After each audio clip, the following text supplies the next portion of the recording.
So we are getting ready to start with our school age program for today. And we are so glad you guys are with us. Can we have a thumbs up if you're happy to be here? Woo! Thumbs up, thumbs up, thumbs up. Yay. Well, again, this week we're going to be talking about the land of heroes. Heroes. There's a lot of things we can do about heroes, right? So as we get started, please remember that we are going to be recording today's program, and you'll be able to watch it later on Facebook if you missed part of something or want to watch it again. And Olivia is going to be the person who manages the room, and she'll help turn the mics on and off and those kind of things. So if it's off and you want to say something, let us know and we'll let you talk, okay? Okay. So as we get going, I want to make sure you know who all of us are. So I'm Miss Denise. I'm Miss Annette. I'm Miss Toby. And I'm Miss Olivia. So we are so glad to have you guys with us. So let's get started. As we begin every program, we're going to have you sing along for our Storytime song. Are you ready? Here we go. If you're ready for a story, come sit down. If you're ready for a story, come sit down. Let's all gather near so everyone can hear. If you're ready for a story, come sit down. And why is it so important that we're sitting still and have on our what? Listening ears. And that's so important because we want everybody to be able to hear. Exactly. So thank you for keeping your listening ears on. So we're going to get started today, and we're going to talk a little bit about heroes and the difference between real heroes and made-up heroes. So Miss Annette's going to talk with you a little bit about that. Yeah. We're talking about folk tales, which are about American heroes. And like Miss Denise said, some of them are made up and some of them are real. And we have two terms that go with that. And the first term that we have is nonfiction. And nonfiction is a story about someone that was real. Then we have the word fiction, which talks about a story that everything is made up about it, and the places are not real, the people aren't real, the things that they did aren't real. So those are the things that we're going to talk about. And the first folk hero that we're going to talk about is John Henry. Have you all ever heard of John Henry? He was a steel driving man. Do you all ever remember? Okay. So we're going to learn about him. And what we do know about him, while Miss Toby is getting that set up, is that he was a real person. That means that he was non-fiction. And that he was born between 1840 and 1850. And he was born a slave in either North Carolina or Virginia, and he worked on the railroads. He loved working on the railroads. Okay, so this is the story of John Henry. It's adapted by Stephen Krinsky, illustrated by Mark Oldroyd, and it's by Millbrook Press in Minneapolis. So here's a picture of John Henry back there. He was taller than most people of his time, so we know that he was a big man. Nobody ever said for sure that John Henry was born with a hammer in his hand, but no one ever said he wasn't either. He always seemed to be holding one. That was a fact. While other babies were grabbing onto fingers and toes, young John was busy grabbing hammers. They weren't big hammers, of course. They weighed 4 or 5 pounds at most. John dragged them around behind him, digging ruts in the dirt. Then his papa taught him to walk up and down the cotton fields in straight lines. That way Papa could plant seeds in the ruts afterwards. See me drawing that hammer? It's probably more than 5 pounds on that one. By and by, John grew strong enough to lift his hammer. The first thing he did was swing it around. It was the second thing he did too, and the third, he learned to swing that hammer. Left, right, up, down, John Henry was not too picky. He just liked the feel of the hammer in his hands and the swooshing sound it made cutting through the air. At first, John didn't have much control. He'd swing the hammer this way and smash it into a chair. He'd swing the hammer that way and break a few dishes. After a while, his mama made John swing his hammer outside. There was a lot more room and things weren't so delicate. Still, all the trees on the Henry farm had dings and dents. They showed where young John had passed by. One day, John's folks got the notion of putting his swinging to good use. They taught John to pound a fence post into the ground. John took to the job straight away.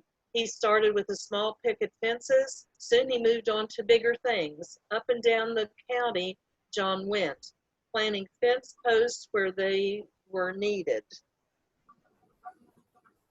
John hardly ever stopped for a rest. If his right hand needed a break, he simply shifted to his left. Sometimes he used both hands to hit two posts at the same time. Nobody could match John Henry once he got rolling. Folks came from all around to watch him. He was a wonder, no doubt about it.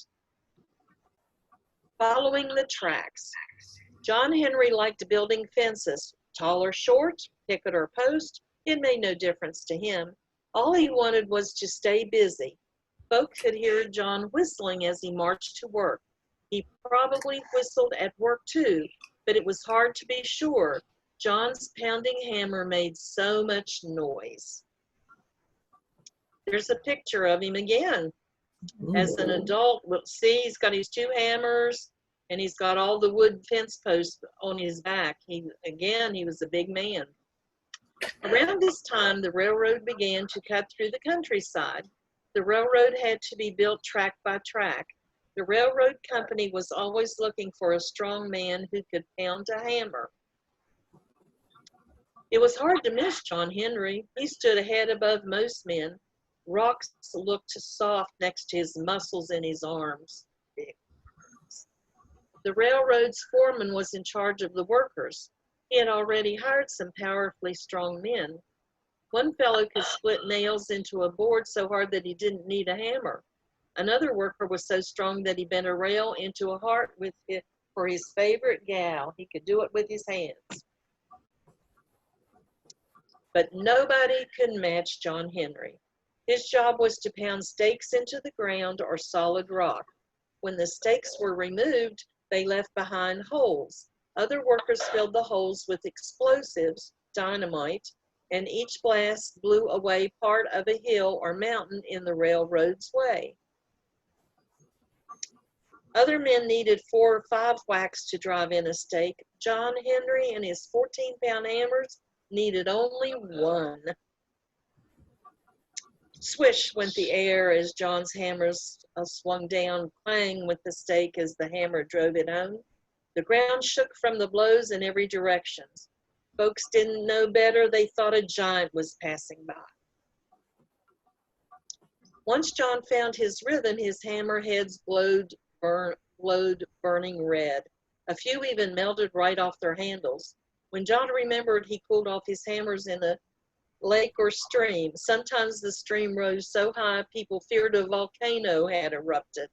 That's part of the tall tale about him. Mm-hmm. There he is again, that big man, John Henry.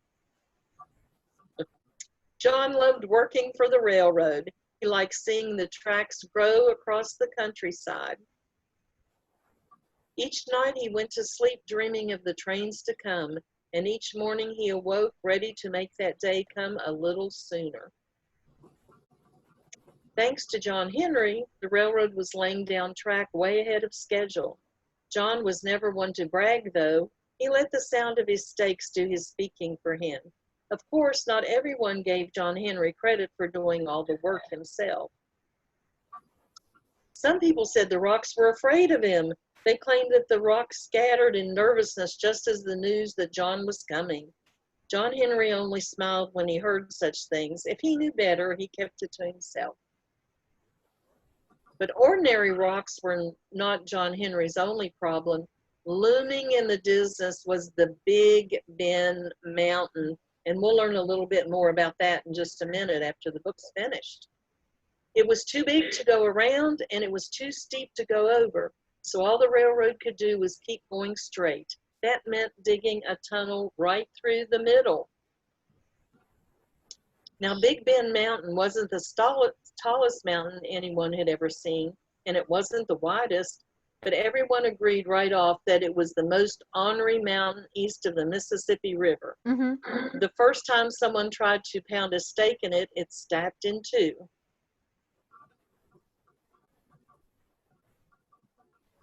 The second time, the stake crumbled up like an accordion, and even when the stakes went in, they barely made a dent. It was almost like the mountain was laughing at them.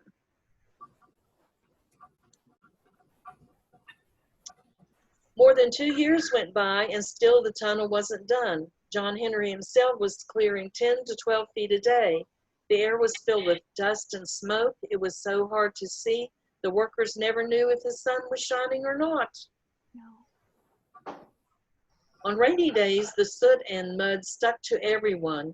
Then men looked like statues come to life. The work was dangerous too. Dozens of men were hurt or killed building the tunnel, but the men who were left weren't about to give up. One day, a salesman showed up in the railroad camp. He looked fancy, he talked fancy, and he had with him a fancy steam-powered drill. Big Bend Mountain was still causing a whole lot of trouble. So it was no wonder that the foreman stopped to listen. This was no ordinary drill, the salesman claimed. It was a truly amazing machine. It could make the work go faster. It could outdig any man alive. Why, a machine like this was better than 10 men. John Henry couldn't hardly believe his ears. He stepped right up to speak.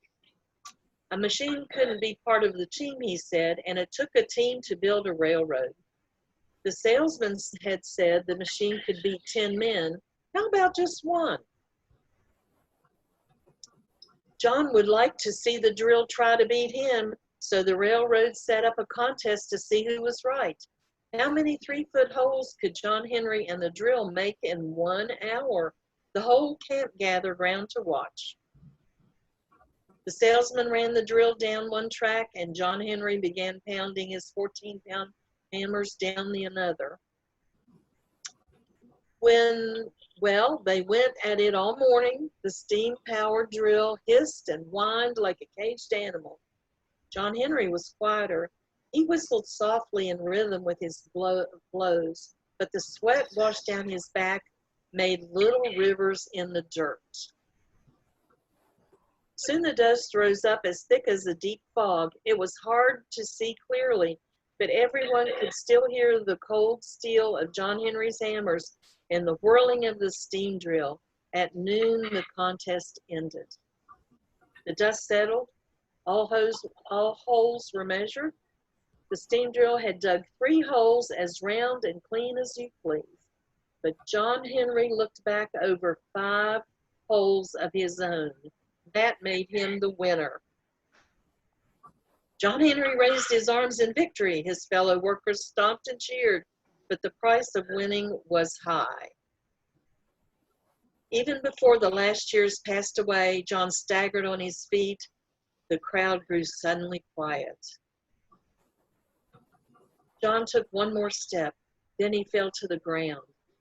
His hammer still gripped tight. The foreman rushed up, but there was nothing anyone could do. John Henry was gone. The machine couldn't beat him, but it cost him his life. The Big Bend Tunnel has long been done, and the trains passing through it don't mark the spot where John Henry fell, but some folks say that if you listen hard at either end, you can still hear his hammers pounding away in the dark. Yay! So that was a tall tale about a legendary person, but we do know that he was a nonfiction person because a lot of the facts about him were true, but there were some tall tales in there about him. Do you know what some of them might have been? Oh, raise your hand, Miss. Oh, Yeah, can you unmute her, Olivia? Okay, what is it? I have a story to tell you. Oh, you have a story to tell. She was Okay. asking about some of the tall tales from the John Henry. Oh, So you want to tell your You want to tell your tale to us? It's not a tale. It's a story. Can you ask if it's okay right now or if you should do it later? It's okay right now. Yeah, you can share it. yeah. You If can you want to share your it. story with us, you can share your story. We're just having a little trouble hearing you. If you could.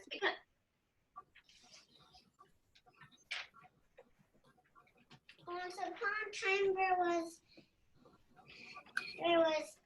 two kids called I forgot it. It's okay, honey. Oh, that's That's okay. okay. That's all right. That's No okay. problem. You No can share it with us a little bit later after you think Yeah. about it a little Yeah. bit.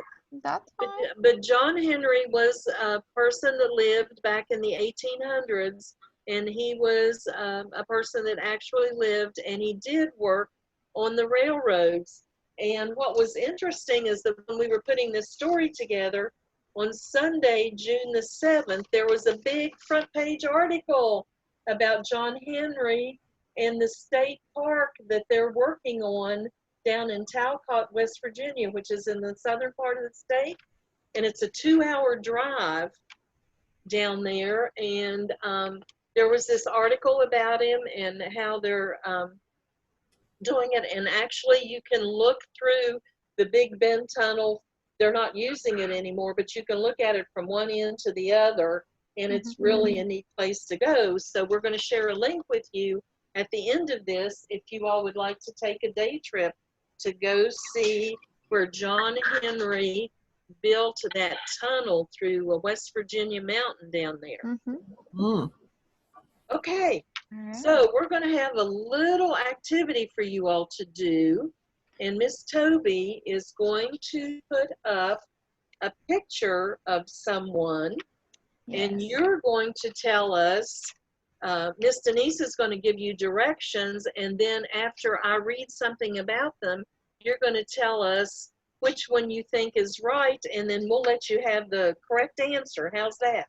Yeah. Yeah. Do we want to unmute them for this, maybe? Yes. Yeah. So go ahead and So, unmute as them for we this, talk Olivia. about fiction or nonfiction, we talked about fiction being made up stories or fairy tales or pretend stories, right? So those will say if it's fiction, give us a thumbs up. Can you give us a thumbs up if it's fiction? Thumbs All up if right. it's fiction. So, and then we're going to talk about nonfiction. And nonfiction is something that isn't made up. It's real. It's fact. Okay. So if you think the person we're talking about is nonfiction, meaning they were a real person, then you give us this because it's nonfiction. It's Okay. nonfiction. So if you think it's real, then you're giving us nonfiction.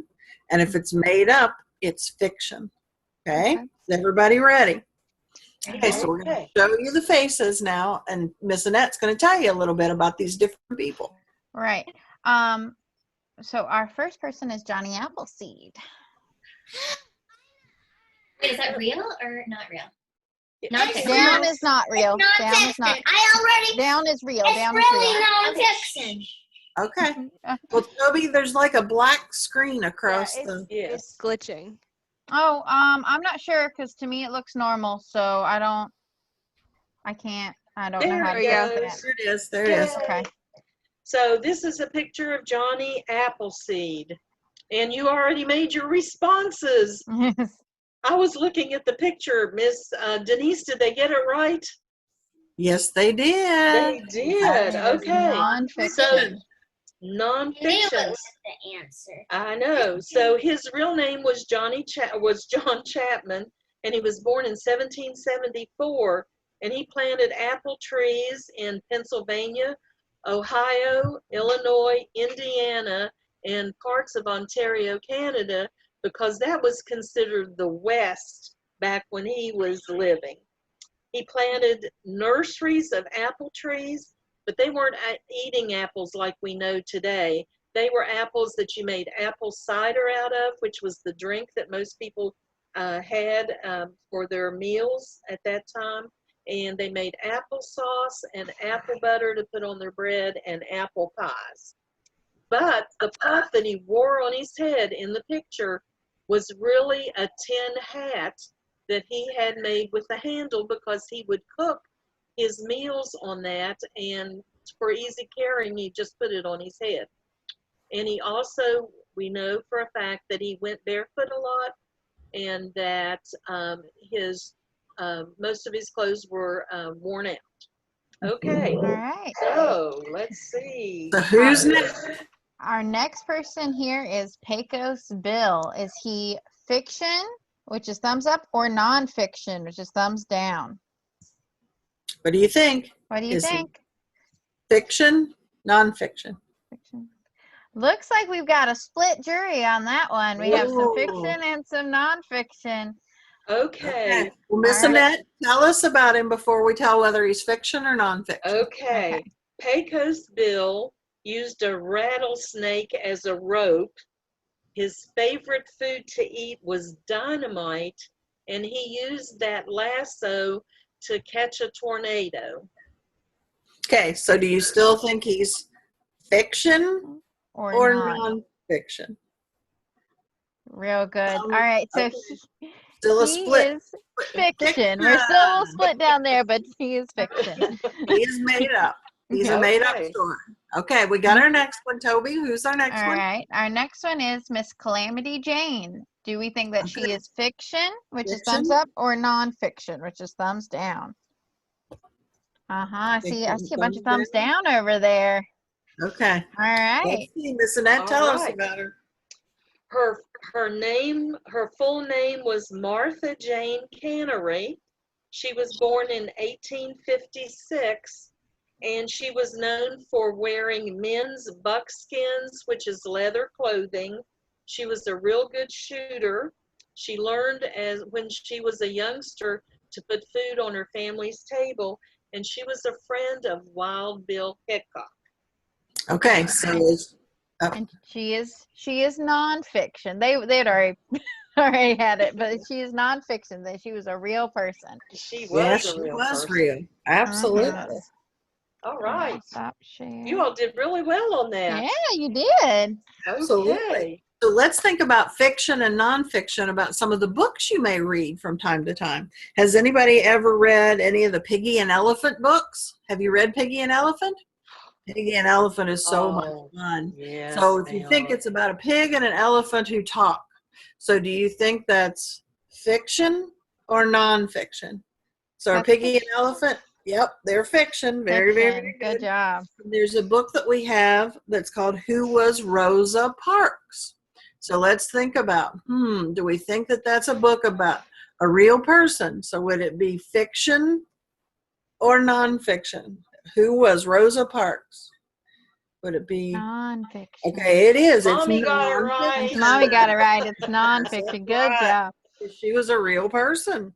So then let's think about, has anybody read The Grinch Who Stole Christmas? Mhm. So is that fiction or nonfiction? Fiction? Look at all those thumbs up. It is Yeah, fiction. fiction. Very, very good job.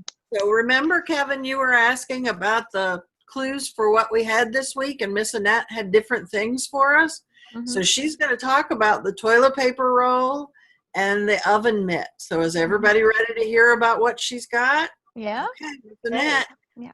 So, a lot of those legendary and American folk heroes wore what we call wrist cuffs, and they were to protect their wrists from a lot of different things. Like if you were a gladiator in Roman times, or if you were a knight fighting dragons, you had these on your arms to protect it from the big lances and things like that you used to spear the knights with. And they used it for fighting, and also they would have kind of jousting where they would fight each other as a competition. And if you were an archer, someone that used a bow and arrow, when you pulled the string back, it would, the arrow was releasing, the string would flap up against your wrist right here, and so that would cause some injury to you. And then cowboys wore them to protect themselves from the ropes that they used. From the wire fencing they put up to put the cattle in, and from the branding irons when they put the cattle ranch on it. So we used those. I made 3 different types. I made one, since we're talking about make-believe, I made a wrist cover with a dragon that's doing fire. And what I did was I just put construction paper and glued it around the toilet paper roll, and then I cut it up the back so that it would fit on my wrist like this. And so that's one of the things that you all can work on this week. Also, back in the day when all these folk tales were being said and written and told, theirs were mostly made out of leather or copper, which was a thin metal. So I made mine kind of like, I just took orange construction paper and a brown crayon to kind of make it look like leather. And then modern day version, I'm kind of marching has that star on somebody's chest there. See, I made the flash symbol here, so we can do that. And the reason that I had the oven mitt is that the cowboys, because the branding irons were so dangerous and so hot, I couldn't make one. So I'm using an oven mitt to show kind of how their gloves looked like, because it came up here, and usually they had fancy fringes and stuff like that. I So think that's Vesper about has the a stuff question. that you Her can make. arm has been up for like I 10 see her. minutes. She's been very patient. Yes. I'm Yes, going to ma'am. unmute them. Okay. Or they can unmute themselves. It looks like you guys have yourself muted. You guys have yourself muted. Okay. This picture. You do a picture? And this guy right here is a person, and his name is Hierston. Oh. Okay. Now, is he a real person or is he a made-up person? He's a made-up person. He's a made So up. you're writing a story of fiction, right? Right? Yeah, A thumbs up story. Yeah. Thumbs up story. Very fun. Very, very, very fun. Excellent. And I made up some superheroes that are fiction. Our fiction, yeah. Okay. Very good. So do you think your Captain America shirt is Captain America fiction or nonfiction? Captain America is fiction. That's right. Fiction. Very Good good. job. Very, Yes, very good. Yeah.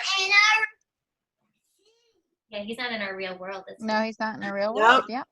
But he is in a movie. That's right. Yeah. We He's in wish the- he was real, don't we? Since he fights all the bad guys. 'Cause- Yep, it would be Because nice. movies can be fiction or nonfiction as well. Some movies are fiction movies, and some movies are, you might call them documentaries, or they might be about real people, and those are nonfiction movies. Right. So all the Disney princess stories, do you think those are fiction or nonfiction? Disney princess. Fiction or nonfiction? Good Fiction. job. Okay, very good. Very, Okay. very, very good. All Well, you right. guys ready for another story? Mhm. This is one about all kinds of heroes and folk tales and all sorts of things. We have this series, and we'll have the link at the end of it. We have them in the library, and also they're on Hoopla, but they're a series called You Read to Me, I Read to You. And we'll show you the format with Miss Toby and Miss Olivia in just a moment. Mhm. And this one comes from the very short Tall Tales to Read Together, and it's by Marianne Hoberman and illustrated by Michael Eberly.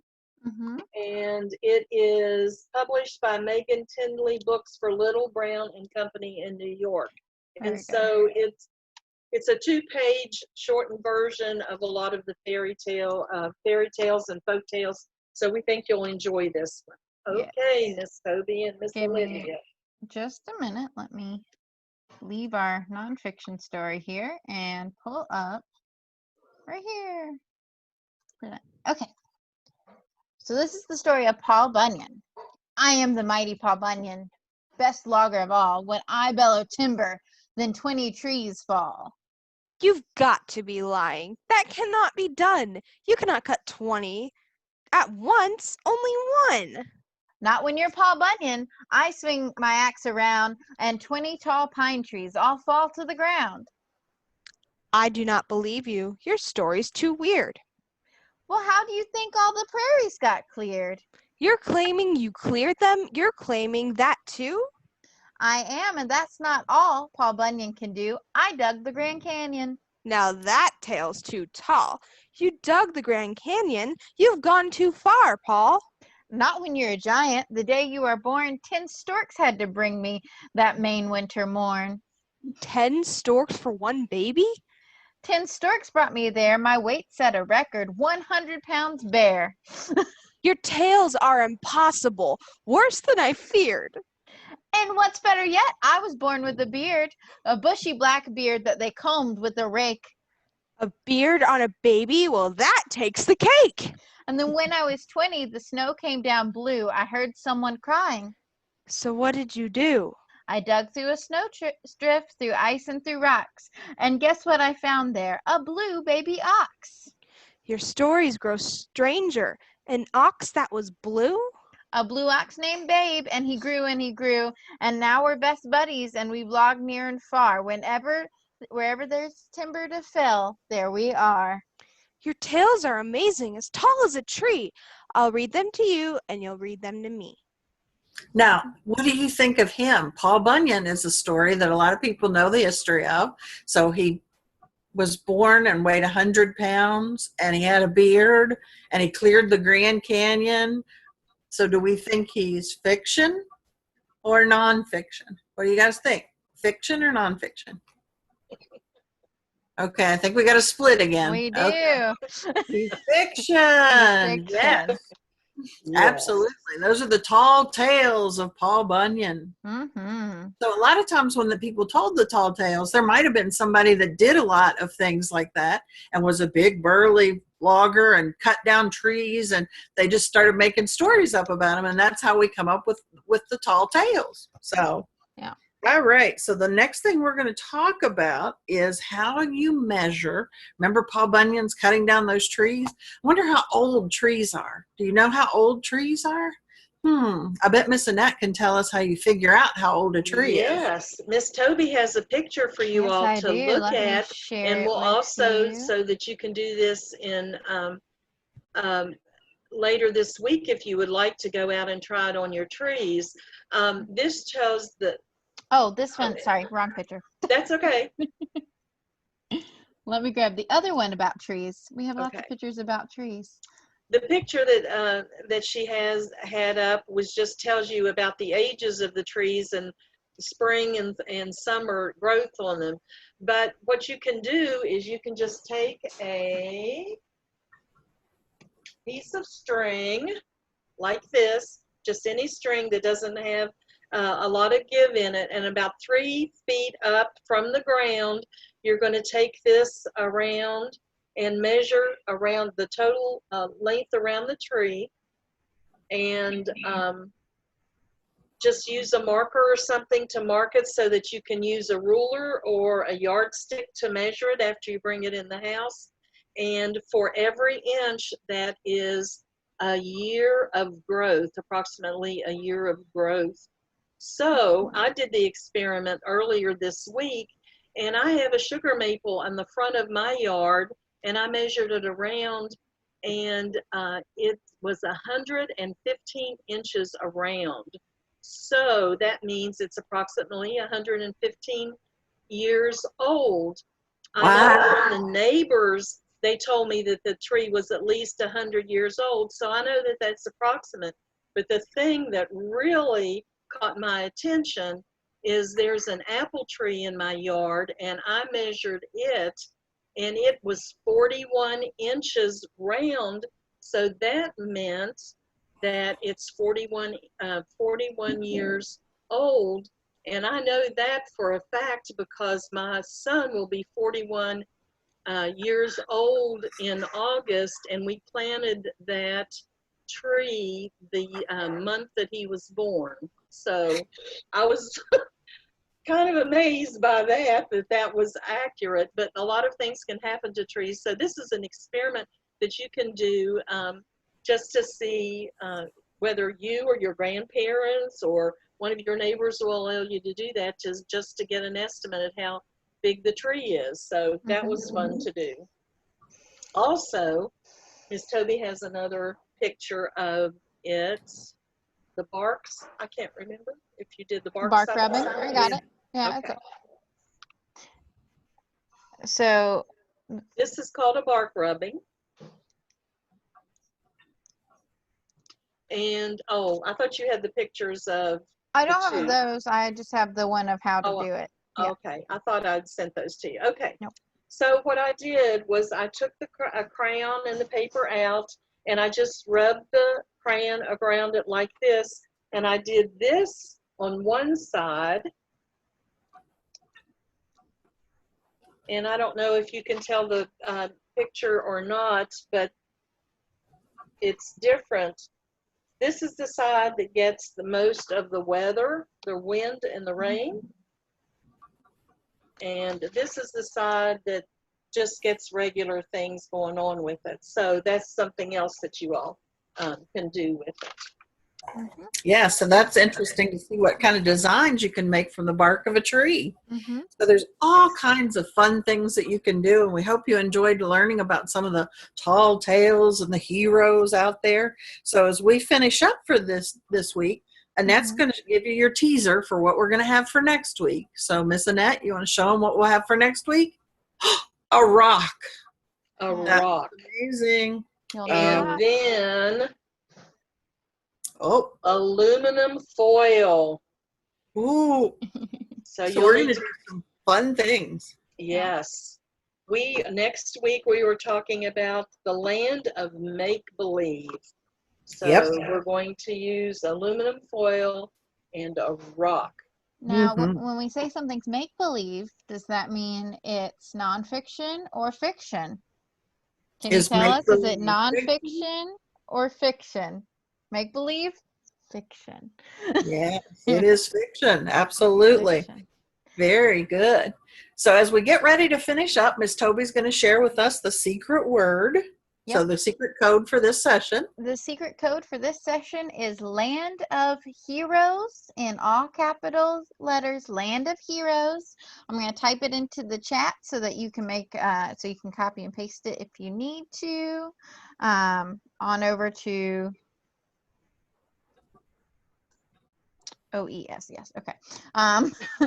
And so you can take it on over to the webpage. But Land of Heroes is our thing this week, because we talked about all those tall tales and the heroes of folklore.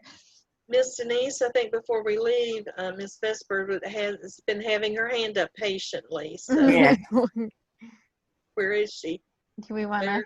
Can we unmute her? Or? Yeah. Yes. All right, Okay. Miss Vesper, what was it? What's up, girl? Do you remember? No. Oh, I'm sorry, honey. That's okay.